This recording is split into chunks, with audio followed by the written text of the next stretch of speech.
कलावती बांदुरकर यांच्या मुलाचं अपघाती निधन झालेलं आहे। कलावती या शेतकरी विधवा असून राहुल गांधींनी त्यांना भेट दिली होती।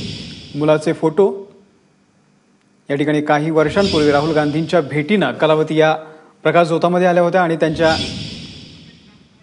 मुलाचा आता मृत्यू झालेला आहे। कपिल शामकोर आमचे प्रतिनिधी आपल्या सोबत आहेत। कपिल, नेमकं काय घडलंय?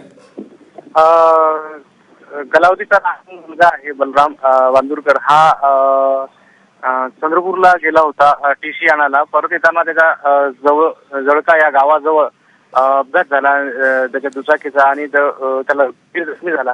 मात्र त्याला उपचारासाठी दाखल यवतमाळात आणत असताना त्याचा वाटेत मृत्यू झाला आहे। कलावतीबाई ह्या राहुल गांधी यांच्या भेटीनंतर आल्या होत्या। त्यांच्या लहान मुलगा अपघाती निधन झाल्यामुळे त्यांच्यावर मोठा आघात कोसळलेला आहे। धन्यवाद कपिल, दिलेल्या या संपूर्ण माहितीबद्दल।